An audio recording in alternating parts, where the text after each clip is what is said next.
Hello everyone, সবাইকে নমস্কার। সবাই কেমন আছো? দেখো আমরা সবাই সুন্দরবন ঘুরতে যাচ্ছি। বাড়ি থেকে 10 মিনিট হাঁটা পথ। তারপরে নৌকায় সবাই উঠে গেছি। দেখো নৌকায় স্টার্ট দিচ্ছে। অনেক বড় ছিল না নৌকাটা, তবু এই বাপের বাড়ির লোকেরা সবাই বেড়াতে এসছে কলকাতা থেকে। এটা প্রিয়াঙ্কার পরিবার, আমার পরিবারেরও আছে বাপের বাড়ির। ওরাই ভাইয়েরা জোর করে আমাদেরকে টেনে বার করলো বলে যাওয়া হলো, নাইলে এই প্রথমবার আমার যাওয়া, নাইলে যাওয়া হয় না। তো ভাইয়েরা জোর করে আমাদেরকে বলে চল চল বলে নিয়ে বার করলো। দেখো বোট স্টার্ট করেছে, দেখো দৃশ্যটা। আমরা কেন একা যাব বন্ধুরা, তোমাদেরকেও একটু সাথে নিয়েই চলে এলাম।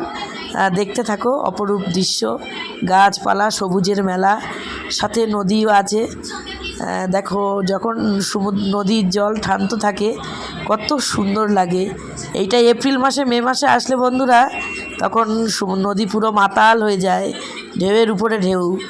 তখন এত ভয় লাগে বন্ধুরা, কি বলবো, না দেখলে বলা যাবে না। কোনো দিন যদি জীবনে সুযোগ হয় এটাও তোমাদেরকে দেখাবো। দেখো ছোট্ট সরু নদী দিয়ে এবার আমরা রায়মঙ্গলে প্রবেশ করব, এখনও করে উঠতে পারিনি।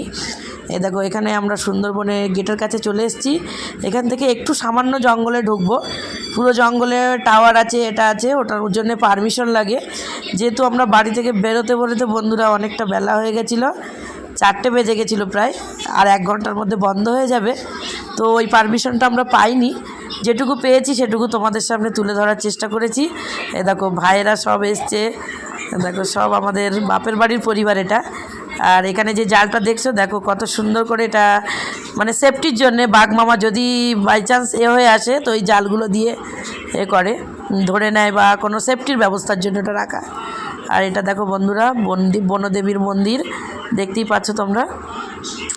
এখানে পুজো হয় কখন সেটা আমি জানি না, কিন্তু আমরা যেহেতু বিকেলে গেছি মন্দিরের গেট বন্ধ ছিল, নাহলে বনদেবীকেও আমাদের দর্শন করাতে পারতাম।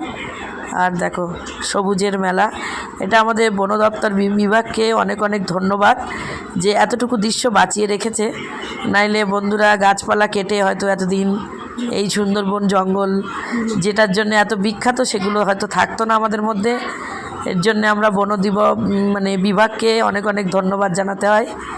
দেখো এই যে ওয়াচিং টাওয়ার, যেটা ওপর থেকে দেখাবো তোমাদেরকে, দৃশ্যটা কত সুন্দর লাগছিল। আমরা যেহেতু বাঘ মামার দেখা তো পাইনি, কিন্তু একটু উঠে অন্য কিছু দেখেছি, কুমির দেখেছি, আর হরিণ দেখেছি, বাঁদর দেখেছি।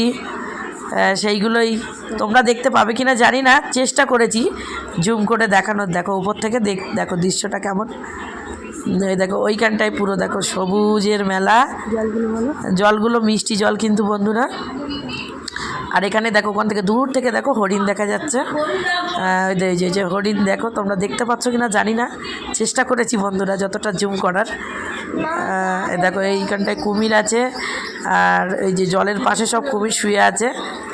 আর এই যে বাঁদরগুলো দেখো গাছে কি সুন্দর ঘুমাচ্ছে, ওই বাঁদরটা কিন্তু। দেখো সুন্দরী গড়ান, যেগুলো আমরা জিওগ্রাফিতে পড়েছি ছোটোবেলায়, আজ তোমাদের সামনে তুলে ধরলাম। আমরাও দেখেছি, তোমাদেরকেও ঘুরিয়েছি। সব মিলিয়ে আবার বোটে বসে পড়েছি। অন্য আর এক সাইডে একটুখানি, সুন্দরবন তো একটুখানি না বন্ধুরা, আর একটু জঙ্গল ছিল ওই পাশে, দেখতে গেছি এটা রায়মঙ্গল নদী। তো সন্ধে হয়ে গেছে, বাচ্চারা ছোট ছোট, আর এর থেকে বেশি পারমিশনও আমাদের ছিল না। আর জানো তো সন্ধ্যের পরে বাঘ মামা। তো আজকের মতো এখানে এতটুকু, টাটা বন্ধুরা, ভালো থাকবে।